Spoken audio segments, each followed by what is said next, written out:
Capítulo 33. Dali eu fui na direção das extremidades da terra, onde vi grandes feras diferentes umas das outras, e pássaros variados em suas aparências e formas, bem como com notas de diferentes sons.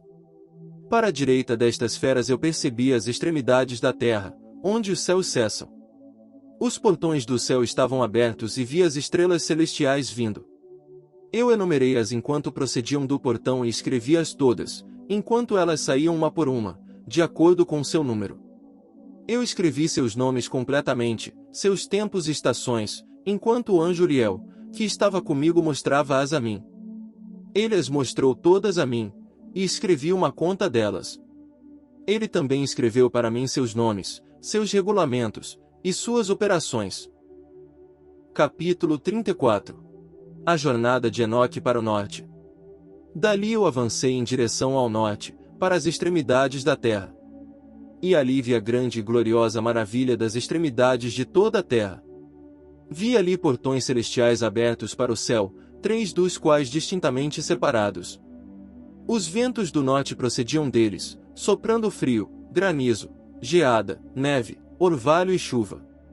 De um dos portões eles sopravam suavemente, mas quando eles sopravam dos 2 outros portões, ele era violento e forte.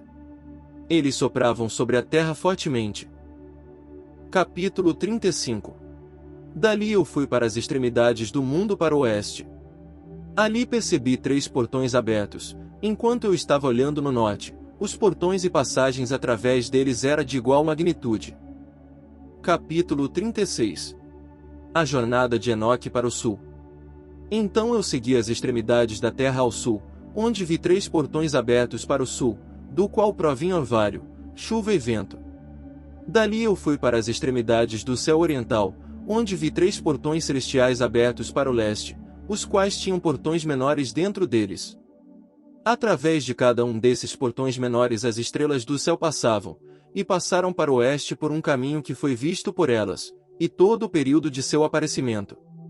Quando eu as vi, as abençoei cada vez que elas apareceram, e abençoei o Senhor da Glória que tinha feito estes grandes e esplêndidos sinais, para que eles pudessem mostrar a magnificência de suas obras aos anjos e às almas dos homens, e para que estes pudessem glorificar todas as suas obras e operações, pudessem ver os efeitos do seu poder, pudessem glorificar o grande labor de suas mãos e abençoá-lo para sempre. Capítulo 37. A segunda visão de sabedoria, que Enoque viu, o filho de Jared, filho de Malalel, o filho de Quenã, filho de Enos, filho de Sete, filho de Adão. Este é o começo da palavra de sabedoria, a qual eu recebi para declarar e dizer àqueles que habitam sobre a terra. Ouvi desde o princípio, e entendei até o fim, as santas coisas que eu pronuncio na presença do Senhor Deus. Aqueles que eram antes de nós pensaram nas boas para se pronunciar. E nós, que viemos depois, obstruímos o princípio da sabedoria. Até ao presente tempo nunca aconteceu ter sido dado diante do Senhor Deus o que eu recebi, sabedoria de acordo com a capacidade do meu intelecto, e de acordo com o prazer do Senhor Deus, o que eu recebi dele, uma porção da vida eterna. E eu obtive 3 parábolas, as quais eu declarei aos habitantes do mundo. Capítulo 38. Primeira parábola. O futuro do reino de Deus e o julgamento aos pecadores. A primeira parábola.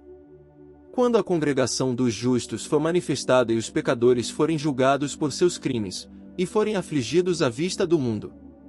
Quando os justos forem manifestados na presença dos mesmos justos, os quais serão eleitos por suas boas obras corretamente pesadas pelo Senhor dos Espíritos, e quando a luz dos justos e dos eleitos, os quais habitam na terra for manifestada, onde será a habitação dos pecadores? E qual será o lugar de descanso daqueles que rejeitaram o Senhor Deus? Seria melhor para eles se nunca tivessem nascido. Quando os segredos dos justos também forem revelados, então os pecadores serão julgados e os ímpios serão afligidos na presença dos justos e eleitos. Daquele tempo, aqueles que possuírem a terra deixarão de ser poderosos e exaltados. Nem serão capazes de olhar para o semblante do santo, pois a luz dos semblantes dos santos, dos justos e dos eleitos terá sido visto pelo Senhor Deus. Então os reis poderosos daquele tempo serão destruídos, mas serão entregues nas mãos dos retos e santos.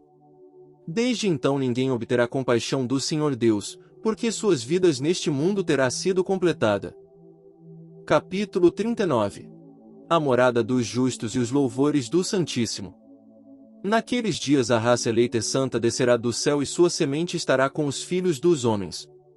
E Enoque recebeu escritos da ira e escritos do desespero e da perdição. Nunca obterão misericórdia, diz o Senhor Deus. Uma nuvem então me arrebatou, e o vento levou-me acima da superfície da terra, colocando-me na extremidade dos céus. Ali eu vi com os meus próprios olhos as suas moradas junto aos anjos justos e seus lugares de repouso junto aos santos. Eles estavam entrando, suplicando e orando pelos filhos dos homens, enquanto a justiça fluía como a água diante deles, e a misericórdia se espalhava sobre a terra como orvalho. E assim será para com eles para sempre e sempre. Naquele tempo os meus olhos viram a habitação dos eleitos, da verdade, fé e retidão. Sem conta será o número dos santos e eleitos na presença de Deus para sempre e sempre. Sua residência eu vi sob as asas do Senhor Deus. Todos os santos e eleitos cantavam diante dele, com aparência semelhante à chama de fogo, suas bocas estavam cheias de bênçãos e seus lábios glorificavam o nome do Senhor Deus. E retidão incessantemente habitava diante dele. Eu quis permanecer ali, e minha alma desejou aquela habitação. Ali estava minha antecedente herança, pois deste modo eu prevaleci diante do Senhor Deus. Neste momento eu glorifiquei e exaltei o nome do Senhor Deus com louvor e exaltação, pois ele o tem estabelecido com bênção e com exaltação, de acordo com sua própria boa vontade. Meus olhos contemplaram aquele espaçoso lugar. Eu o bendisse e falei: abençoado seja, abençoado desde o princípio e para sempre. No princípio, antes que o mundo fosse criado, e sem fim é seu conhecimento. Qual é este mundo? De toda geração existente, eles abençoarão aquele que não dorme espiritualmente, mas permanece diante da tua glória, abençoando, glorificando, exaltando-te, e dizendo: Santo, Santo, é o Senhor Deus, encheu o mundo todo de espíritos. Ali meus olhos viram a todos que, sem dormir, permanecem diante dele e abençoam-no dizendo: abençoado sejas, e abençoado seja o nome de Deus para sempre e sempre. Então meu semblante ficou mudado, até que fiquei incapaz de continuar vendo.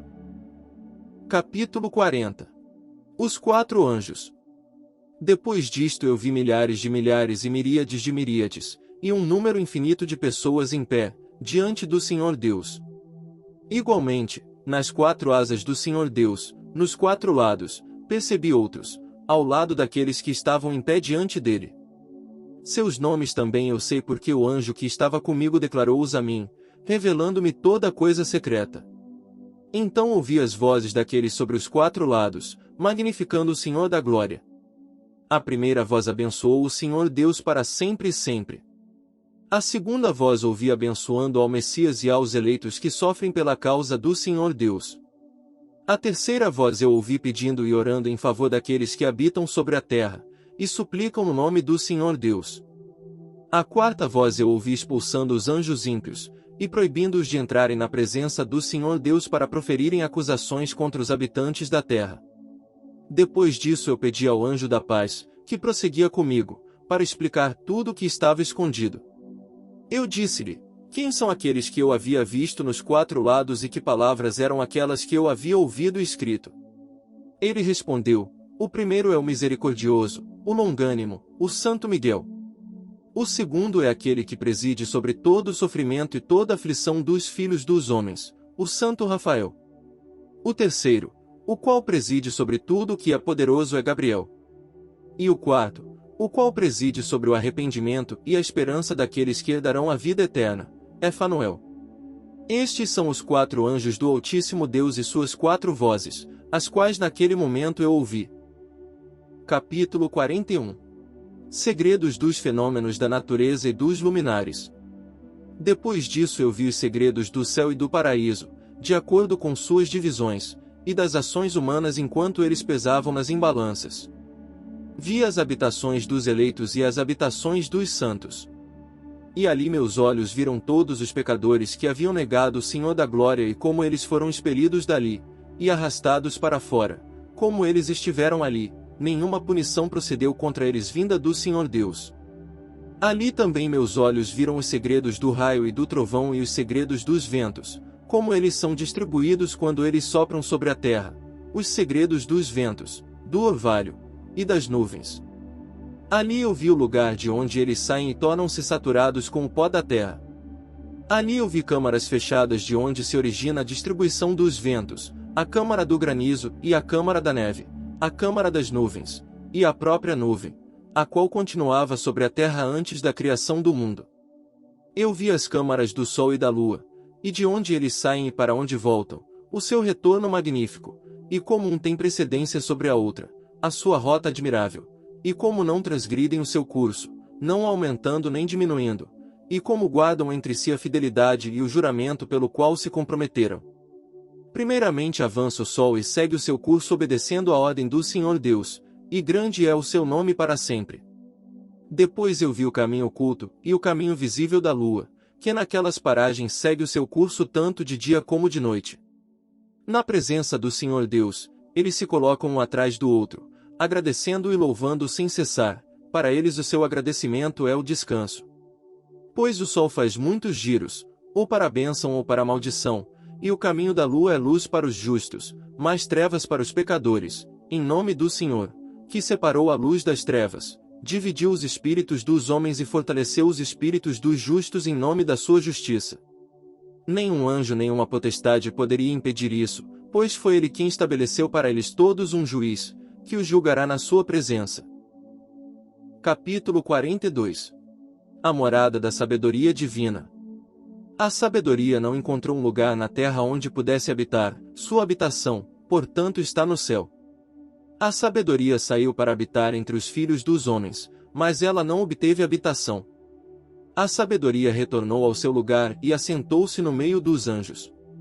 Mas a iniquidade saiu depois do seu retorno, a qual de má vontade encontrou uma habitação e residiu entre eles como chuva no deserto, e como orvalho na terra seca. Capítulo 43. Os segredos astronômicos. Eu vi também outros relâmpagos e as estrelas do céu, então eu percebi como ele chamava a todas pelo seu nome e como elas o escutavam.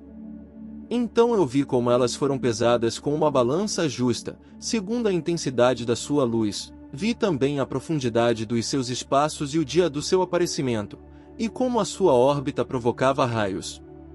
Eu vi como suas órbitas correspondiam ao número do anjo e como guardavam fidelidade entre si. Então eu perguntei ao anjo, que prosseguia comigo, e ele explicou-me coisas secretas, e quais eram seus nomes. Ele respondeu, o Senhor Deus mostrou a ti uma similaridade disto. Eles são nomes dos justos que habitaram na terra, os quais acreditam no nome do Senhor Deus para sempre e sempre. Capítulo 44.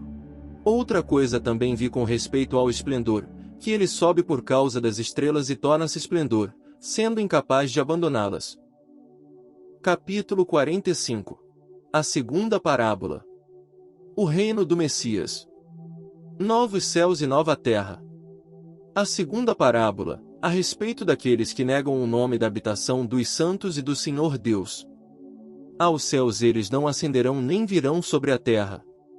Esta será a porção dos pecadores que negam o nome do Senhor Deus e que estão assim reservados para o dia da punição e da aflição. Naquele dia o Messias se assentará sobre um trono de glória e escolherá suas condições e suas incontáveis habitações, enquanto seus espíritos nele serão fortalecidos quando eles virem meu eleito, pois esses fugiram por proteção para meu santo e glorioso nome. Naquele dia eu farei com que meu eleito habite no meio deles, mudarei a face do céu, o abençoarei e o iluminarei para sempre. Eu também mudarei a face da terra, a abençoarei, e farei com que aqueles a quem elegi habitem sobre ela. Mas aqueles que cometeram pecado e iniquidade não habitarão nela, pois eu marquei seus procedimentos. Meus justos eu satisfarei com paz, colocando-os diante de mim, mas a condenação dos pecadores se aproximará, para que eu possa destruí-los da face da terra. Capítulo 46. O ancião de dias e do filho do homem. Ali eu vi o ancião de dias, cuja cabeça era igual à branca lã, e com ele outro, cujo semblante assemelhava-se ao do homem. Seu semblante era cheio de graça, igual ao dos santos anjos. Então eu inquiri dos anjos que estavam comigo, e que me mostravam toda coisa secreta concernente a este filho do homem, o qual foi, de onde ele era e por que ele acompanhou o ancião de dias. Ele respondeu-me e disse: Este é o filho do homem, ao qual a justiça pertence, com o qual a retidão tem habitado e o qual revelou todos os tesouros do que é escondido, pois o Senhor Deus o tem escolhido e sua porção tem excedido a tudo diante do Senhor Deus em eterna ascensão. Este filho do homem que tu vês, levantará reis e poderosos de seus lugares de habitação, e os poderosos de seus tronos, soltará as rédeas do poderoso, e quebrará em pedaços os dentes dos pecadores. Ele lançará reis dos seus tronos e de seus domínios, porque eles não o exaltarão, não o louvarão, nem se humilham diante dele, pelo qual seus reinos lhes foram dados. Igualmente o semblante do poderoso ele lançará abaixo, enchendo-os de confusão. Escura será sua habitação e vermes serão sua cama, deste seu leito eles não esperam levantar-se novamente porque eles não exaltam o nome do Senhor Deus. Eles condenarão as estrelas do céu, elevarão suas mãos contra o Altíssimo, caminham e habitam sobre a terra, exibindo todos os seus atos de iniquidade, mesmo suas obras de iniquidade. Sua força estará em suas riquezas e sua fé nos bens que tem formado com suas próprias mãos. Eles negarão o nome do Senhor Deus e o expulsarão de seus templos, nos quais eles se reúnem. E com ele o fiel, o qual sofre em nome do Senhor Deus.